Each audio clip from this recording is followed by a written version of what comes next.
What's up, guys? Andrew here, and I recently received my first bit of fan mail since I started the channel. Um, an old friend of mine who used to work with me, and we both worked at this just terrible place, and he's since moved out about 6 states away. And when I started the channel, he was one of the first ones to go, hey, I like what you're doing. You know, you could improve this. I like this. And he's like, but have you ever seen this movie? And turns out I hadn't, and I actually looked for it, didn't find it. It's a made-for-TV movie, so it's kind of hard to find. And recently, while me and the family were on vacation, we're sitting around of the nighttime playing dominoes, and he messages me. And he says, well, what's your address? So I gave it to him, and he's like, that movie's going to be in the mail, in your mailbox on Tuesday. I was like, awesome, man. I will review it and get it out. And so this is for Trevor out there. Thank you for sending me the movie. I know this movie meant a lot to you and your dad, and I will do my best to give you guys the review that it deserves. And Trevor, this is for you and your dad.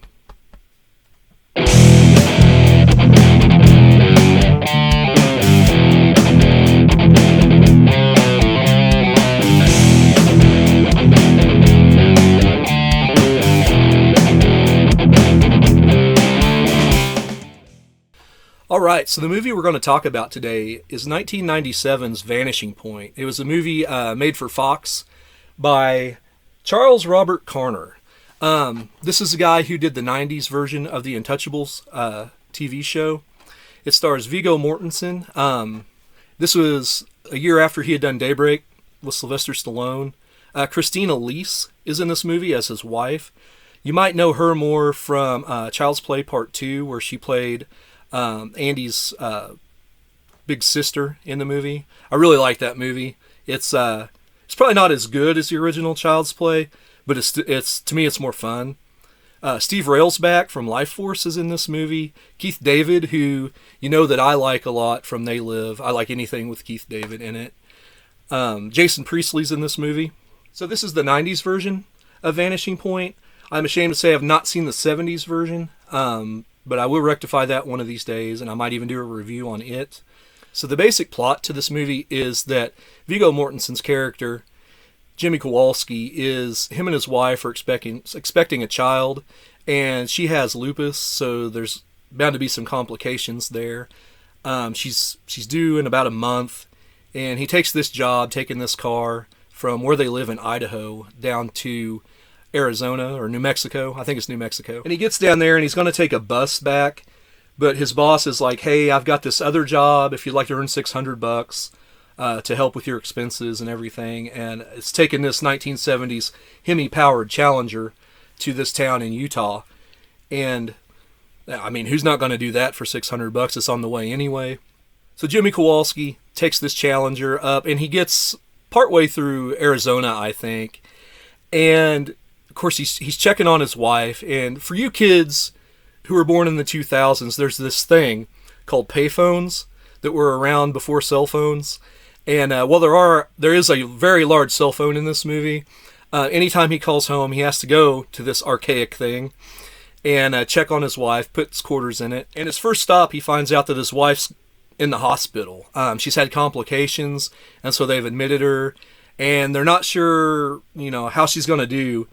So he takes off in this Challenger, and I think this thing tops out at like 140, maybe 150.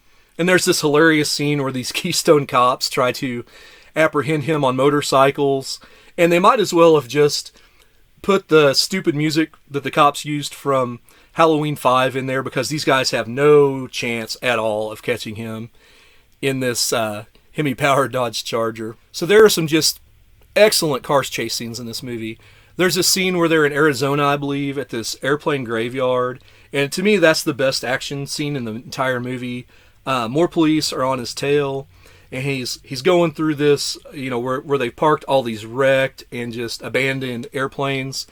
Some huge explosions in this scene. To me, that's the scene of this movie. And then from there, an APB goes out over the CB.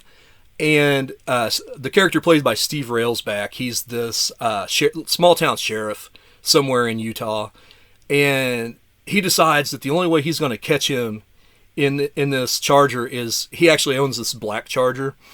And the only way he's going to catch him is if he gets his Charger out. And him and his deputy go in, and they're chasing Jimmy Kowalski all over the place. They go through Monument Valley, Utah, which if you've seen any John Wayne movie, he used that a lot as a setting in his movies. And that's a really good scene. There's a scene that made me and my wife wince. Of course, Kowalski tricks him, and they go airborne.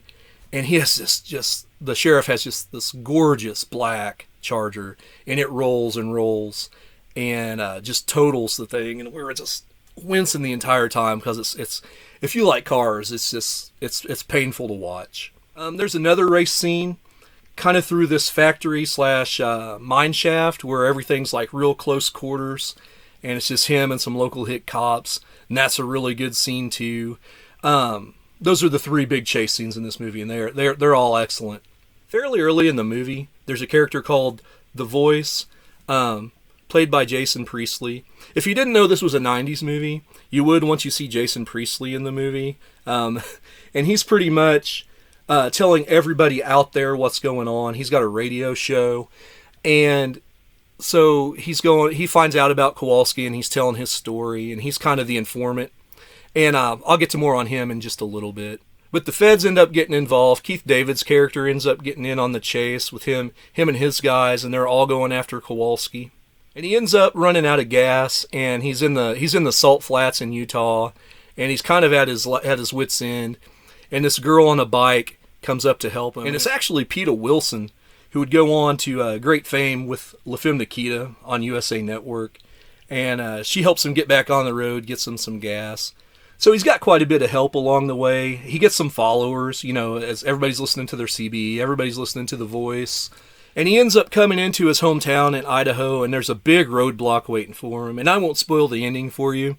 It was a little bit hollow for me, the ending.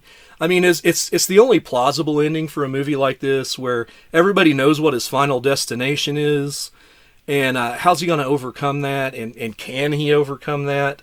So as far as what I liked about the movie, oh man, the racing scenes were awesome, and the settings for the racing scenes were awesome. For a TV movie, you wouldn't think this was a TV movie with some of the set pieces that they used. Monument Valley, Utah, and that airplane graveyard and everything. That was really good. Viggo Mortensen does a great job as Jimmy Kowalski. He's you could see what they were seeing in him whenever he was in like Daybreak, and then like right after this he did G.I. Jane, and then on to Lord of the Rings. You could see it here. You feel for the guy. He has some really heartfelt scenes, with tears in his eyes over his wife. Some of the secondary characters, like the sheriff that Railsback plays, Keith David's character is really good. The plot's not too convoluted. I really liked it. There's some really good subplots where he does have this cellular phone. It's one of those big block 90s cellular phones, and they're hot on his trail tracing the thing. So he goes to this Greyhound bus depot and puts it in the bus, and so the feds are going off toward Des Moines, Iowa, looking for him. That was really nice. As far as what I disliked about the movie, the Steve Railsback's deputy is just real whiny. Oh man, stop, and just acting all scared, which you would in a situation like that, but just the way he played it was a little bit off to me. Jason Priestley, as I previously said, just dates a movie to the 90s, having him in it. But I don't have a problem with that so much as I do the voice that he used. He's trying to use this real East Coast accent, and you can tell he's acting because that's just not Jason Priestley's voice, and I just didn't buy it. I think Cleavon Little maybe plays the voice in the original, and I can see him. He's the black sheriff in Blazing Saddles, and I can see him doing that. I think the best depiction of, just kind of the radio voice helping along a character that I've ever seen was probably in The Warriors, where they have the black lady's voice over the radio talking about where the Warriors are going. That's like the best scene, the best depiction of that I've ever seen in a movie. So if I was to rank Vanishing Point from 1997, I'd give it a solid 6.5.